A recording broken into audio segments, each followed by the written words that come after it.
Okay, so here we are with Chef Grant today, and how about you tell us a little bit about what you're going to be making today? Okay, so today we have a fajita dinner tasting, which comes inclusive with rice, beans, toppings, all that good stuff. But I tend to find that a lot of people kind of neglect the marinade when they're doing fajitas. So I thought maybe we could talk about just the base of how to start making really delicious fajitas. And it's actually going to be very simple. So That sounds awesome. thank you. Okay, so you can shortcut if you want.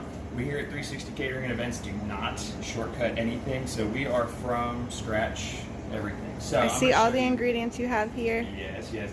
Now I'll talk about the seasonings. I'm not going to tell you 100% what's in there because everybody's palate is different. So you're going to want to play with your own seasonings, but the base itself should always be about the same. So I am making enough for 4 people to have beef and chicken fajitas. So I'm going to make a little bit of orange juice in there. We got about 2 cups of that in there. All right. Then a cup of fresh squeezed lime juice. Oh, yum. Not only is this stuff delicious by itself, but it's the acidity actually tenderizes the meat. So once it's nice and cooked, you're still gonna not get the chewy, there's not gonna be any fight in that fajita. Now, you can do sugar, you can do honey. I tend to use agave. It's readily available. If you can't find it in your grocery store, you can actually buy it at the liquor store.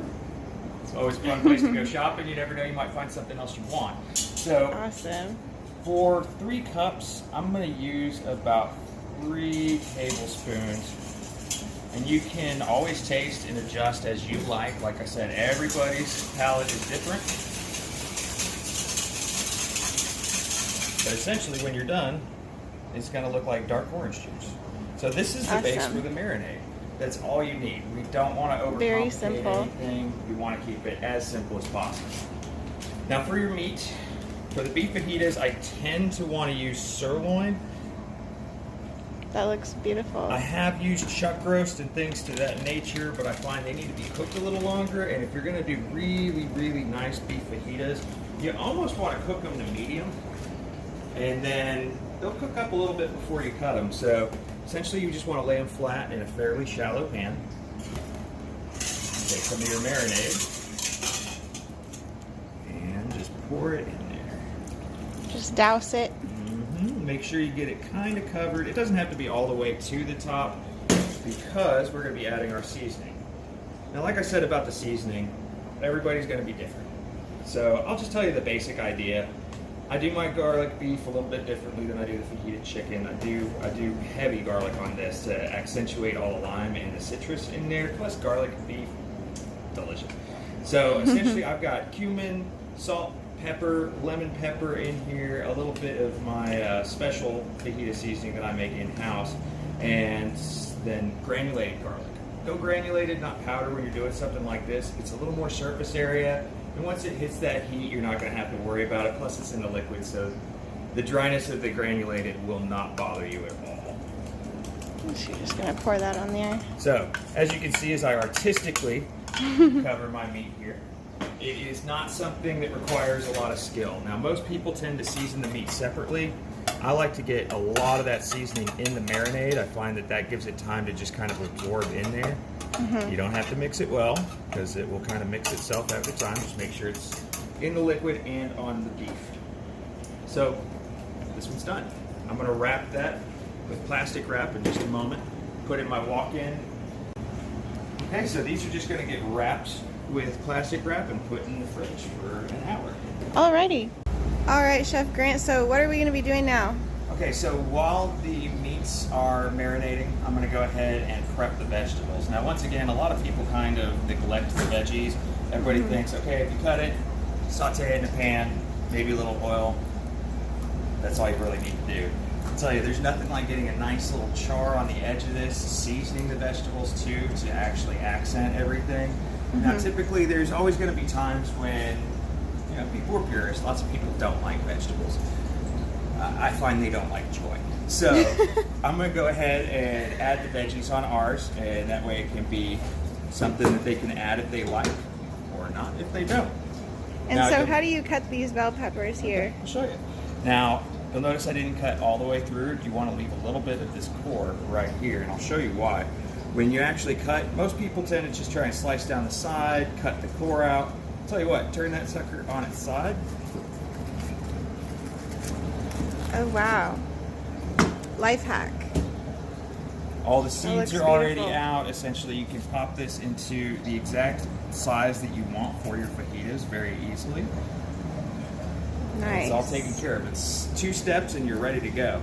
Now, I don't want to see anybody cutting this fast at home until they've practiced a lot. Yes. And if you do try, I have a terrible tendency of sticking my fingers out. Don't ever do that. Tuck them in. Always curl your fingers. I have a tendency to kind of poke my finger ahead, but I've been doing this a really long time, so I tend to kind of go for my comfort zone. But you'll see I'm actually hitting my hand with the knife, and I'm not hurting myself at all. Because of your knuckles are tucked in. Correct. Okay, so I'm going to go Beautiful. ahead and do red, green, and yellow bell peppers today, just because I want to have a little bit of variety. Most people tend to say they're done, and they'll just kind of mix it up and call it a day. Some olive oil. Be generous, because all of those are going to suck up a little bit of that moisture.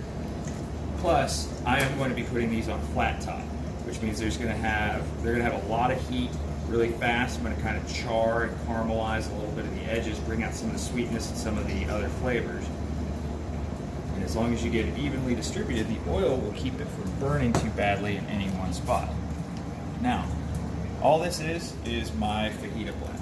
So a little bit of cumin, a little bit of lemon pepper, some black pepper, salt, a couple other little flavors in there. All right, Chef Grant, so the chicken, the meat, and the vegetables have all been marinating for about 2 hours now, so what are we gonna do now? Okay, so like I said, I like to do my vegetables on a flat top. It's perfectly okay to do them in a saute pan if that's what you like to do. I just have a really good heat control on this, plus I like to blister and char it up a little bit, like I said, kind of caramelize the onions, bring out a little sweetness. This crazy hot right now. So oil won't burn as fast. You can distribute it nice and evenly. With butter, you're in a rush to get it off once it gets on there, because it will definitely burn if you're not careful. Okay. Now with the beef, you can actually see some of the liquid has receded. That's actually because the beef soaked it up. But oh, that nice crusting of the seasoning and the flavors, you can see how that got in there. So we're going to have a nice citric, almost sweet flavor to this. We're almost there on the second side. And you can see just from how the meat is depressing that we're still on kind of the rare side of things. Now this is thin meat, so you don't want to cook it too long. Just want to get that nice color. There we go.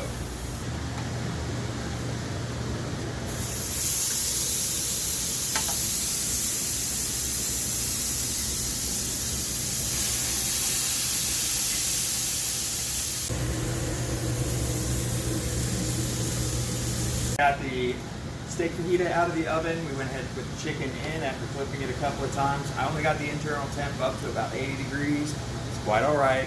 It's going to cook up in the oven. So we're about ready to go ahead and cut one of these guys and make sure the coloration's pretty. And the most important part of any chef's job, you got to taste it. It's terrible. So let's go ahead and take the little guy.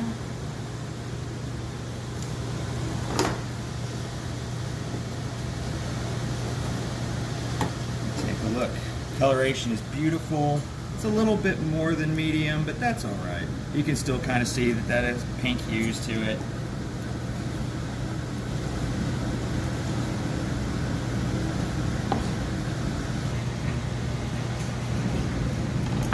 There we go.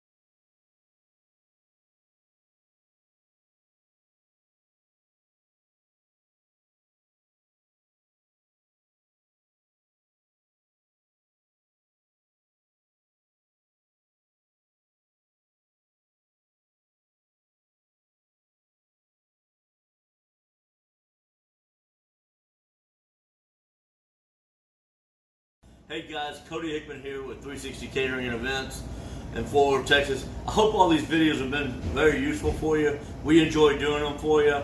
Hey, anytime you're in Dallas, Fort Worth, you look for a caterer, wedding, social, corporate, whatever you may need, we're here for you. Also, please subscribe down below and call us on our phone number down below as well for anything we can do for you. Have a great day. Enjoy.